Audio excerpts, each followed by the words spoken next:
केवल बुद्धि पर भरोसा करने में भी खतरा है, इसलिए कि विनाश काल आने पर तो मनुष्य की बुद्धि भी भ्रष्ट हो जाती है।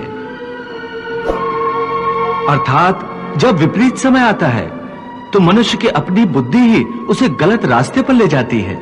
हे मधुसूदन, मनुष्य न तो अपने मन की इच्छा अनुसार कर्म करे, न ही बुद्धि की सलाह माने, तो फिर मनुष्य बेचारा करे तो क्या करे? ऐसी स्थिति में अपनी प्रवृत्ति के विरुद्ध कोई कैसे जीवन व्यतीत करेगा? हे मधुसूदन, मुक्ति और मोक्ष का रास्ता अपनाने के लिए कोई मनुष्य अपनी प्रवृत्ति को कैसे बदल सकता है? इसका कोई तरीका मुझे बताओ।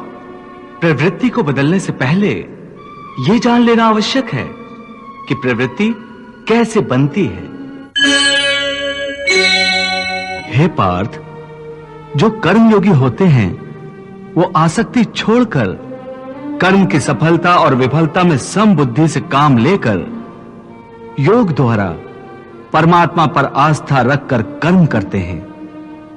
इसे ही समत्व योगा कहते हैं।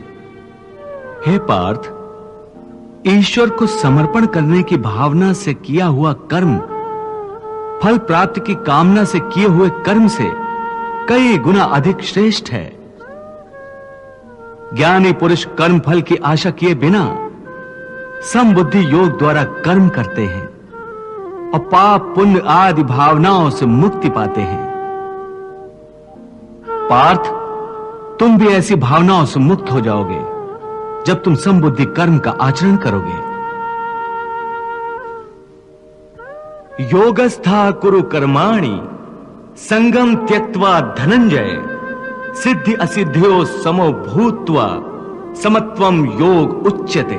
पार्थ, एक बात ध्यान में रखो, फल की वासना से फल पर ही दृष्टि रखकर कर्म करने वाला सकाम मनुष्य उत्तम कर्म करने पर भी कर्मयोगी नहीं हो सकता।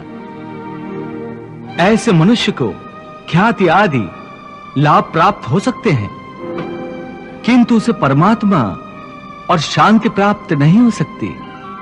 हे केशव, मनुष्य को पाप पुण्य दोनों बंधन कारक हैं। दोनों से भला बुरा प्रारब्ध बनता है। प्रायश्चित द्वारा पाप से मनुष्य मुक्त हो सकता है, परंतु पुण्य से वो मुक्त कैसे होगा? हे अर्जुन, पाप पुण्य, सुख दुख, यश अपयश आदि भावनाएं साधारण मनुष्य के लिए हैं, परंतु जो कर्मयोगी होते हैं वो इन भावनाओं से मुक्त होते हैं, आलिप्त होते हैं। कर्मयोगी अपनी अंतरात्मा की आवाज को परमात्मा का आदेश मानकर आचरण करते हैं। इसमें कहां आती है पाप पुण्य की भावना? हे पार्थ, यदि तुम मोह के अधीन हो गए हो तो निष्काम कर्मयोग कैसे अपनाओगे? तुम्हारी बुद्धि पर जो मोह के अंधकार का पटल छा गया है उसे ज्ञान के प्रकाश से हटा दो और अपनी बुद्धि को मोह के दलदल से बाहर निकालो। हे पार्थ, यदा ते मोह कलिलम बुद्धिर्व्यतितरिष्यति तदा गन्तासि निर्वेदम श्रोतव्यस्य श्रुतस्य च।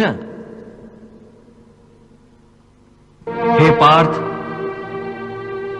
मोह बुद्धि का अज्ञान होता है और इसी अज्ञान के कारण मनुष्य भौतिक आकर्षण में फंस जाता है। वो जानता नहीं कि देह तथा समस्त भोग नश्वर हैं, मिथ्या हैं। जब मनुष्य सत और असत अथवा नित्य और अनित्य का भेद जान जाता है तब वो निरासक्त हो जाता है। उसे किसी भी चीज का आकर्षण नहीं रह जाता। इसका दूसरा अर्थ है मोह का त्याग करना